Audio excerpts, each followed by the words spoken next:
treneri, tai kodėl šiandien rungtynių pabaiga susiklostė taip nesėkmingai? Aš manau, ne pabaigoje mes pralošėm varžybas. Varžybos yra pralošiamos eigoj. Ir gal nesusigynėm, nors atrodo, nepraleidom daug. Patys gal neužpalėm tokių metimų, kur tikrai iš pakrepšio metė keletą. Galbūt buvo lengviau. Bet sako, šiandien fortuna buvo Kauno pusėje.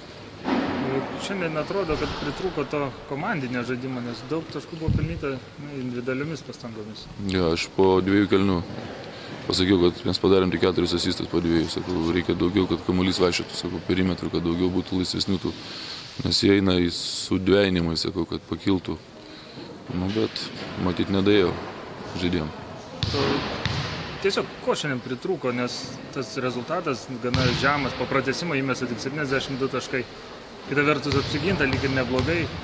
Kur buvo tas problemos? Aš manau, kad reikėjo pataikyti tokius metimus, kur tikrai, ta prasme, galėjome mesti. Kur galėjome mesti, būtų buvęs didesnis rezultatas, būtų gal skirtumas biškį buvęs.